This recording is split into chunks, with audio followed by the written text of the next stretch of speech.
Riveting content. Empowering your life. Welcome to The Sphere.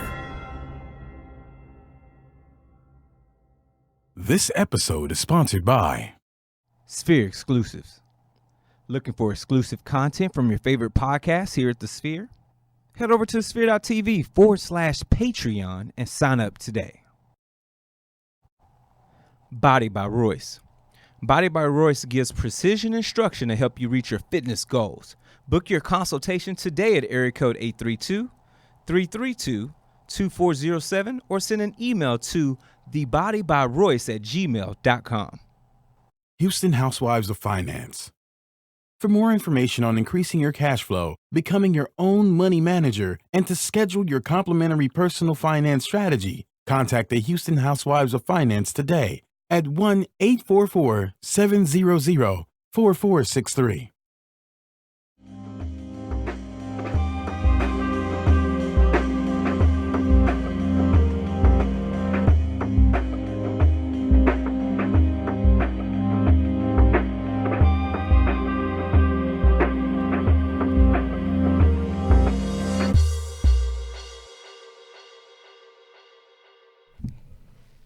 What's up? Hey guys, welcome to another episode of The Docs.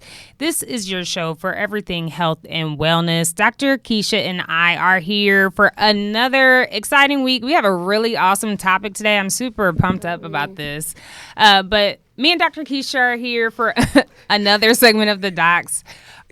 Our guest couldn't make it today. It's all good. But we have really, really important information we want to share with you in the spirit of just really talking about the truth of medicine and the way sometimes people are treated. And I think it goes across cultures. We're going to be talking about racial bias in medicine. And it's a topic that's maybe uncomfortable for some people. We see it every day. And so I think it's a little bit more pertinent to kind of our daily life. And I know a lot of you all as patients or providers have probably experienced something related to bias in terms of your medical care. And so we wanted to shed some light on the topic. And that's what we're going to do today. And you know what? Dr. Keisha picked this topic. And so what were your thoughts? I did. I think it comes from personal experience and also from a medical view, because I was thinking, you know what? This happens a lot. Yeah. And actually the disparities, given that it's Black History Month, this is something that has gone on for a long time. And unfortunately, it hasn't changed. And actually, some of the statistics that I'll show you later have actually widened, are more greatly varied than before. Yeah. I mean, honestly, I'm going to keep it 100 today. I'm like exhausted, y'all, from a couple of days of the ER. I mean, like really happy days, but like really grind out type situations. So I got no filter today. So we're that's gonna get it in. good. That's good. But first, I have a Black History Month fact. Of course, February, the shortest of all months. It is Black History Month. But, you know, we're Black History Month 365 in this camp. And you know what? Honestly, I was going to read from an article in Becker's Review. And then, you know what? I just went to my own Instagram account and was like, let me just go through some magic that's in my phone. How about that? And so a really cool post by Dr. Camille Cash. She's a local plastic surgeon. So I want to give her a big shout out. Shout out Dr. Cash. But something I did not know, and she posted this for National Women's Physicians Day, which was Sunday, right? Yes. Was that she is the first African-American female in Houston and the state of Texas to be double boarded in general surgery and plastic surgery. And I thought that was awesome. Really, really dope. So shout out to one of our own in Houston, Texas, Dr. Camille Cash. Give her a shout out and holler at her if you need some aesthetic services. She's amazing. So give her some love and look her up on IG. She goes by Camille Cash MD. She's pretty live at 5, and I'm sure a lot of you guys know her. Yes. Wonderful person. All right. I am Dr. Keisha. I forgot to introduce myself. I am your pathologist and your health enthusiast. And today, given that it is Black History Month as well, I want to start the segue on racial bias and healthcare with a little quote from Dr. Martin Luther King. This is something that actually I didn't even know that he said, and it kind of has to do with interactions between people. And people fail to get along because they fear each other. They fear each other because they don't know each other, and they don't know each other because they have not communicated with each other. Martin Luther King Jr. I love that. Yes, I love that. You know, I've read a lot of his books and speeches, and I'm always like touched by many of his words and just his whole, just everything. I really like Martin Luther King a lot, and he gives me a lot of inspiration, and I think the strength to sometimes be more cognizant of my emotional space, even in the face of adversity, and how to proceed with, character instead of being so reactive and thinking about what the end goal is. So I think it's a really cool thing that you quoted. Very beautiful quote. Yeah. Okay, so why am I talking about racial bias in healthcare? It's the 2000s. Of course, this is not happening, right? Well, unfortunately, and I have a couple. The first article is listed. You can go if you subscribe to the Spear podcast. All of these articles will be there for you to review. And there's some interesting stuff. You have to be careful what you follow. All the journals that I'm using are credible journals. They're on websites that even coming from articles and places that even we use as physicians for our research. So please check them out if you want to find out more information. So this is a journal, and it says that Blacks' mortality rates are about 20% higher than those of Caucasians. This results in about 4-year life expectancy less. This disparity is about the same as it was in 1950. It hasn't changed. And according to the CDC, which is the Center of Disease Control and Prevention, African American women are 3 to 4 times more likely than Caucasian women to die from pregnancy-related causes. And in New York, it's 12 times. So they're even saying in New York it's more. And it has nothing, even social economic status disparity, even if you take that variable out, it's still higher. So this is something in this article I really want. It's another journal, and it's in the National Healthcare Disparities Report. And they said that 1 million of the clinical visits for children with respiratory infections, they found that the African-American children were less likely than the Caucasians to receive antibiotics, even if you eliminated the relevant medical and socioeconomic variables. And another study said that even with African-American children who had some type of finger amputation or lost a finger, half of them were less likely than white children to have the finger reattached. Furthermore, there was a review of almost 800,000 hospital discharge records. They found that African Americans with peripheral arterial disease, which is vascular disease in your limbs, that Blacks were 77% more likely than Caucasians to have that limb amputated. I'm not overly shocked. I mean, one thing I'll say about a good number of people that I know and have stayed in communication with across the board, racially, amongst all cultures, I think in medicine, I think most of us are really people who want to make a difference for all people. Yes. I will say that I think that I do see this a lot in the emergency department, and I think it goes across the board. I do see it in terms of socioeconomic factors related to insurance, and that's just the truth. I wish I could say that was not true, but I know I've seen it a lot of times in residency, a lot in community practice. I think most providers do try to do the right thing, but I have seen and had to push providers, and this is, across racial lines, to do the right thing as a whole. Yeah. I think the African American woman is probably one of the most disrespected races, just period. Of course. Remember the most recent incident with the lady that was postpartum. No, I don't know about that one. Yeah. You have to break that down. But I know we do see it, and I know it's not the most PC topic that we cover in medicine, but it is the truth. And for me, it's just a call to providers across the board to not be defensive and think about, and for all of us to think about our actions and the way that we engage and treat patients. Exactly. And amongst African American providers as well. And I think that in medicine, sometimes we get overwhelmed with stress, fatigue, numerous decisions that have to be made, and shortcuts get taken at people's expense sometimes, I think, if they can't readily communicate with you, or you know that there's not going to be excellent follow-up or someone following behind the patient. Yeah. And I do see it, and I'm not going to say a lot. I think most people I know try to do the right thing, but it does happen. It does. So this whole concept of bias, right? Most of what we think about bias, we think about explicit bias, or basically external discrimination. You know what you're doing. You know that you particularly do not like something about someone or a group of people, and that's external bias. But unfortunately, what they're talking about, and I have another article, is implicit bias. And Right. Implicit bias is this internal bias. It's basically subconscious.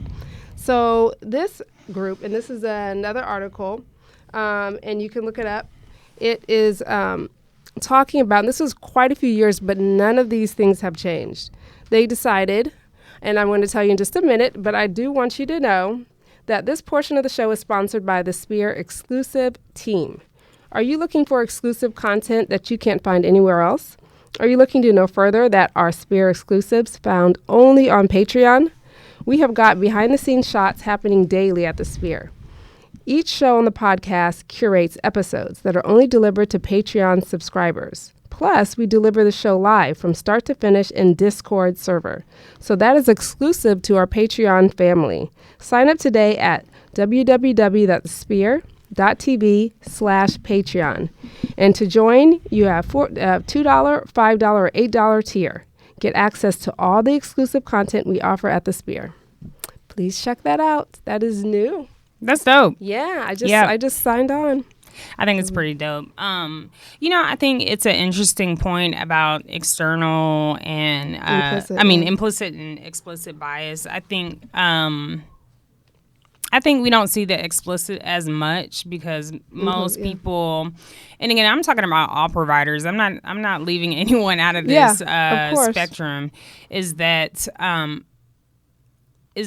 think explicit bias is not readily acceptable in the medical community as a whole. Right. And so a lot of it, I think, is suppressed. Mm-hmm. So there are views that you have about people or a particular group, and then that is transferred. And unfortunately, as a physician, it can affect your patient care. 100%. So this article, what gets me is that they did two different types. There's an implicit test, an IAT test. And normally, I think you may have seen this a long time ago where they did it, where they had the two children and they showed them dolls or different things. And basically, they were associating black with negative words or bad or not doing well. And then the white doll was considered or associated with all the good words. Right. So in this test for the medical realm, they basically used the white and black, but the white was connotated mostly with adherence, patient adherence, basically listening to treatment, and black was assumed to be non-adherent patient. And most of the tests, it was a higher percentage for all physicians, and they used a variety of physicians. They connotated with the black patients in the computer tests to being the non-adherent patient and the white patient to be the adherent one. And even the same situation, they used everything. The scenario was the same. And every time it came out like that. And then the other part of the test was that they basically videotaped doctors treating patients. The patient interactions with the African-American patients, they were longer. And it was a more physician-dominated experience where you notice the doctor talked all the time and talked very slow, trying to get their words out. And then with the Caucasian patients, it was a shorter interaction, but it was patient-centered. The patient got to get it, and most of the patients felt like they had their treatment and everything. They felt satisfied. But the African-American patients did not with their interactions. So it was also that makes sense though, right? And so, I read that. There's eye contact, there is cues, and what happens is that unfortunately if you have this implicit bias and you subconsciously don't know how you're treating someone or talking to someone, as a patient what's going to happen is they're not going to want to come back, they're not going to feel comfortable or trust.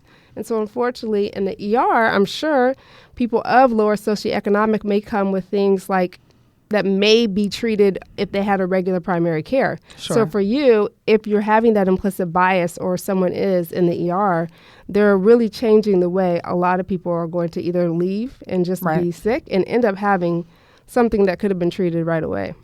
No, I agree with that. I agree with that completely. And I think I have seen that, in practice. And, certainly I think as a culture, I feel really blessed to get to be a medical director at a ER right now. And one thing we've really stressed is patient engagement and the patient, and the patient experience. And, that holds no bounds. I mean, that's for everyone. And I'm very proud of the work that we're doing because it is just patient centric as opposed to anything else. I mean, just everything that you would want as a patient, that's what we're trying to achieve. And, I think that as a whole for providers, if we all adopted that model, but I think there are reasons for some biases that are wrong, obviously, but I know why it happens. It does. And you know what? But we can't give it all away now. We can't give it all away because we're even going to talk about bias amongst physicians. Yeah. There's a lot more to the story. For sure. But you're going to have to Facebook Live, subscribe to the show, please. We have platforms like iTunes, SoundCloud, Google Play, and Stitcher. Please review the show in iTunes and give us constructive feedback. We're always wanting to know what we can do better or what other things we can address on the show. Please share this Facebook Live post and the entire show with your family and friends and donate to this mission. We are giving enriched and inspiring content each and every week, and we want to continue doing that. So donate at thesphere.tv/donate. So Facebook Live family, we have to say goodbye now.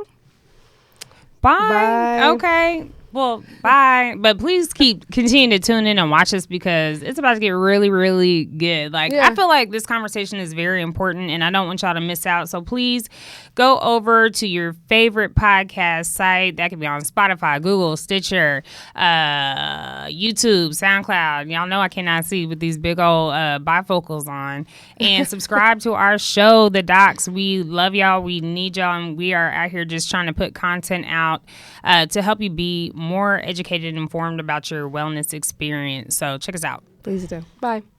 Peace. So I know, as a patient. So I come in as a patient, and I like to a lot of times when I do go to the doctor, I do not tell them that I am a physician. And I don't either. I have gotten a lot. Yeah, no, I don't either. I've gotten a lot of bad interactions, a lot. I don't tell people I'm a doctor either. I usually wait until I have to throw that in. I usually have to because I've had very bad. From the beginning to assuming that I am drug seeking or medicine seeking to assuming that I didn't take care of myself and I need a whole bunch of things. Really? Yeah. That's actually very frightening. But I would say this, I have... and I forgot to shout out my dad. He's cancer free today. He rung that bell. Congratulations. So big shout out to him. I meant to do that first. I'm sorry, y'all. Sorry, mom and dad. But, I think the thing that we don't notice is one, as physicians, we do get better access to care because one thing that was really cool, my dad got sick. I was able to get him transferred, split, pick out my providers. I was like, let me call this person that I trust. And most people don't have that opportunity. And so there's a lot of areas in which as providers, we may miss something if we don't have our eyes open to it. But you've experienced this as a patient. Yeah. I really have not, but I also don't go to the doctor that much. Since I was a kid, I just naturally been lucky in that regard until as of when late. I take my children. Right, because you're going to the pediatrician. Yeah. The demeanor of how I'm treated there. But now at my regular pediatrician, everything's good. But going to the ER has not been a pleasant experience. And I believe that. And I think some of that is about providers as people. You know what? Whatever. It's about providers as people. I think just bridging the gap and understanding, people across all cultures are different and that everyone is not the same. And you know what? You do have to put a little time in and learn about different cultures. And I'm including myself in this. No one is above that. And you do have to learn about different things outside of yourself to make patients feel comfortable. That it's about them. And I would say I've done it successfully and unsuccessfully. And I would say most of the time when my empathy fails have come, it has been when I'm exhausted, but not on purpose. But you will find yourself being like, if someone can't communicate with you easily or in a way that you understand, is that you're a little bit shorter. And that's not a great thing. Right. I'm just being transparent. But I just say across the board, if you're not even aware of yourself to catch yourself having an empathy fail or, saying, I don't even want to learn about this culture to make patients feel more comfortable. I think you have to check yourself at the door. Yeah. And you're not going to, you're in a service industry and you're helping other people. You're going to have your mistakes, but as long as you can own and sort of affirm yourself as a human being first and say you have a love for people in general and that you're here to serve and provide, I think you're always going to end up on the right track. But this data doesn't lie, right? This data does people not lie. are missing the mark, and I think we've all seen it. But what was your experience as a patient? It was bad. What happened? I mean, honestly, I'm really curious. No, it was very short, disrespectful, assuming that I didn't know anything and just talking down to me the entire time. Yeah. Wow. That's really important. I'm sorry you had that Yeah. experience. And I'm not overly shocked. I've seen it. You know what I shocked, mean? right? I'm not. I think interactions in the emergency department, by virtue of what it is, tend to be shorter in nature. And in particular, I think the level of decision making, number one, just in a split second. Like literally today, I'm going to be honest with you, I had a phone in one hand, on speakerphone, someone handing me a chart, Oh, so that and is, someone's yeah. calling out. It's not an excuse for bad patient care. I always have to recenter myself and think about what am I doing, which direction am I going, what am I saying. It's taken a lot of emotional growth and maturity for my own self, just period, dealing with people in general. makes You know what I mean? But where I do see the gap, and this is why I always This is like, encourage. so you see two patients. Say you have two patients on the board and both of them are coming in with stomach pain. What is the study showing? What I believe to be seen is if one of them is African American and one of them is Caucasian, not the fact that you're being short that day or whatever, that there may be assumptions about why that one person's coming in with stomach pain versus the other, even if they're coming with the same thing. Now, I can't really ascribe to that explicitly. If I've done it implicitly and didn't know, I don't think so. You know what I'm saying? But I can see where there's patients in which the communication is harder, perceived to be harder. Okay. Now that could be, I'm saying perceived. Yeah. Perceived. And I'm not justifying any of this, but the data showed that too, right? For providers in which there was a perceived communication barrier, their interactions are way shorter. And we know this. Think about the fact that if you have to go get a language line, and I'm just keeping it 100, we see this all the time. I go get the language line. I do, because I want to ensure, number one, what I'm communicating is being facilitated and explained in a appropriate format, because I want the patients to understand. But I can't predict or say what a colleague is going to do or a inpatient provider is going to do. And the data is showing what the data is showing. Right. I'm just saying what I actually see on a day in and day out. And I will see that people will just be fine with going in there and not using a language line and just being like, the Lord, a key, okay, out. We've seen that. And I'm not gonna say I'm not gonna say where I've seen it, but I have seen it before. And I'm not necessarily talking about now, past, present, future. Yeah. It could be anywhere, because I'm not trying to put anybody on blast. But for the sake of discussion, I mean, I know that happens. Right. I mean, I've known people who have been fired for seeing patients from the door. Oh, It happens. You know what I mean? And this is across racial and ethnic, socioeconomic lines. It's the truth. But I think overall, most providers do try to do the right thing. I think people take shortcuts, Yeah. and I think they'll use anything to make their workday a little bit easier. And sometimes it is at the expense of patients. And I think it does fall a little bit more along racial lines, because in a lot of instances, how many African American physicians are there in the workforce? Yeah. Am I going too long? Am I ranting? I'm sorry. No. All right. So this portion of the show is sponsored by Body by Royce. Yeah, we got some new ads. Shout out to our sponsors. Are you looking for an experienced professional to help you maintain or even jumpstart that healthy lifestyle you've been seeking? Well, then look no further. Set up your free consultations today with Royce Thomas, owner of Body by Royce. His precision, instruction, and motivation is just what you need to reach your fitness goals. He will assist you with focus on healthy, all-natural training as well as dietary plans. Whether you need personal, group, corporate, or sports elite training, his expertise will definitely get you on the right track to a healthier lifestyle. Book your consultation today at area code 832-332-2407 or send an email to thebodybyroyce@gmail.com. Shout out to everybody on IG. What's up, y'all? What's going on? But, kind of back to what we were saying, I Yes. think the data tells the truth. And the reason being, a lot of it is just implicit bias, I would say. But I think there's a failure in medicine across the board amongst providers in general, in med school and residency, in really honing in on various aspects of just really the importance of being just being human. I think that gets almost drowned out of you. And I'm not covering anybody's mistakes as a provider or professional, but I don't think people, if you're never exposed to a group of people, and as medical providers, we're supposed to have been taught how to work with different cultures or ethnicities, and you never experienced that, and you don't have the wherewithal to learn or go outside of yourself and learn something about a different culture.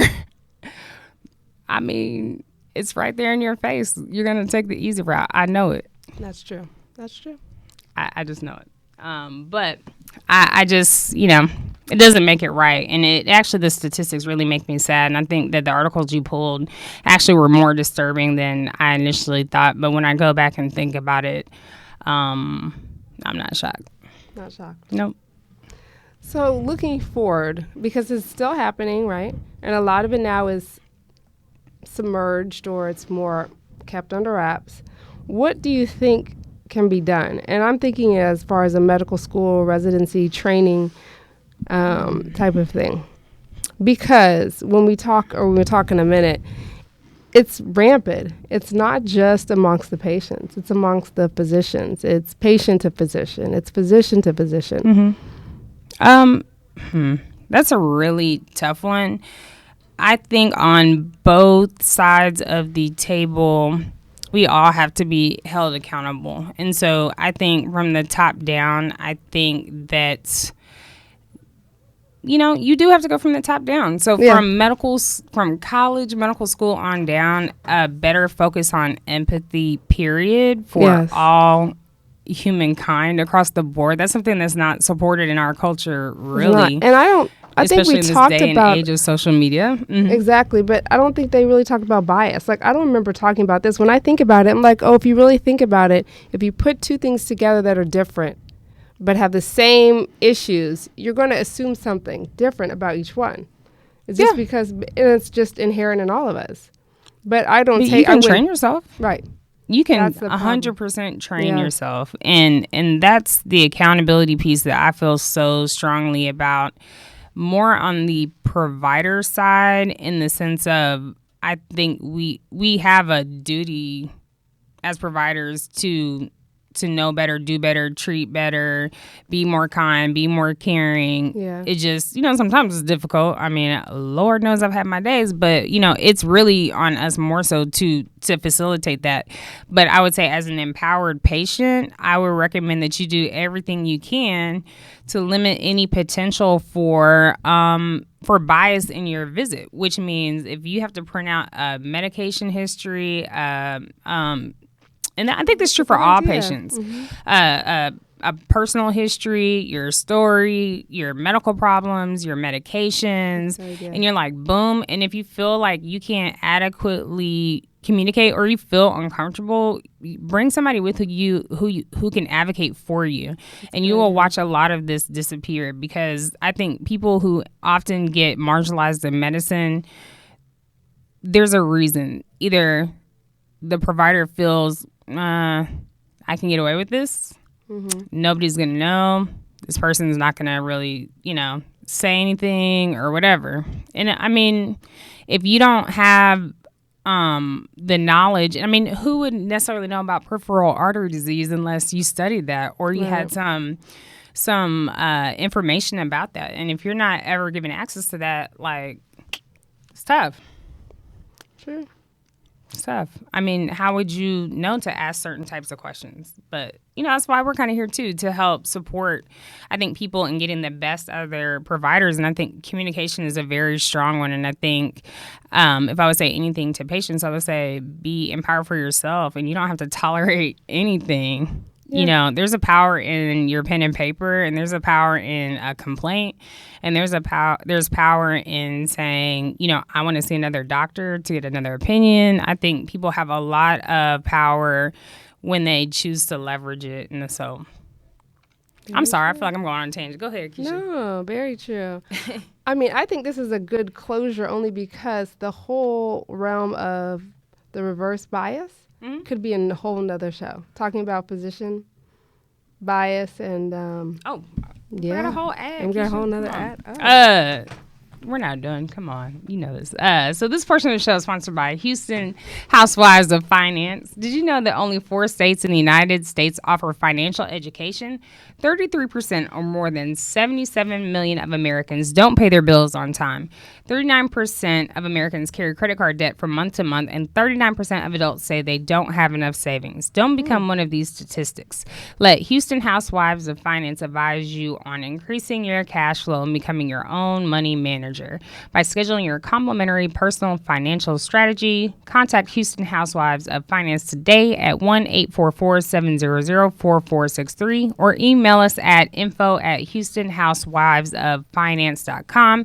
Ask us how you can participate in a complimentary financial literacy workshop near you. Houston Housewives of Finance are the new faces of the new age of financial services. Love it. I would say this, financial literacy has probably become one of my most favorite topics to learn about that I was uneducated about. Yeah, totally. And you know what? We could say this in probably finance too. And I bet the Houston Housewives of Finance would tell you too, what you don't know will hurt you. And I think the same is true in medicine. It doesn't excuse bad practices or behavior.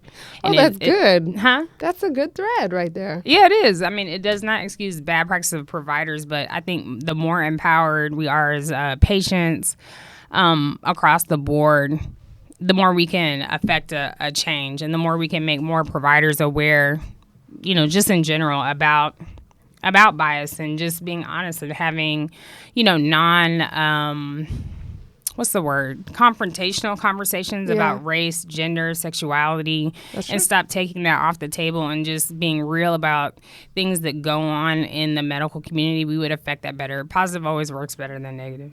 Very true. And there My is 2 cents. There is this wonderful, I was reading the Harvard blog, and it's about racism and discrimination. And there was this quote, and there was a physician, because actually he had dealt with reverse discrimination. And he said, "We as physicians and society more generally must realize that the struggles of one marginalized community are struggles of all of us. Mm-hmm. My fight as a Muslim American physician to serve my patients without fear of racism, and the fight of an African American patient to be treated with dignity and respect should also be your fights." Heck yeah. So I agree with that statement. And, I guess I just feel really passionate about this topic because I've seen some really sad things happen to people, or I've been, conflicted about decisions that are sort of pulled out of my hand via consultants or admitting providers, in which I go back and look at the aftercare after the patient leaves the department. And again, I'm just talking from my specialty because that's, my kind of focal point of where I can speak from. But, sometimes it's really sad to see, like, a patient needs X, Y, Z, and then you look in the chart to find out they were discharged the next day. Like, and, you can't help to be like, well, why? Or what happened? And there's a lot of barriers. But, my biggest thing, obviously is just, I know I'm saying this in an impassioned way, but it's not to be down on anybody, but we all have to take responsibility for our behavior and the way that we treat people across the board. And I think this statement says it best, is that we have to treat people with dignity and respect. And when we lead with those principles, we'll always be okay. But we know that that is not what goes on, and the data shows it. And until we continue to have these conversations with many different people, I think it's going to continue to go on. I think we have to talk about it and not be afraid to talk about it, and just keep fighting, man. that's true. I think that was well said. I'm just on one today, y'all. I'm so sorry. You are. I had a really couple of great doctor days, but it was like every single emotion known to man, like up, down, good, bad, happy, sad. And, I just think, the one thing I like about the show, I think y'all see us in all states, looking crazy, looking up, looking down. Keisha's all refreshed over here. Look, Keisha. She's all refreshed.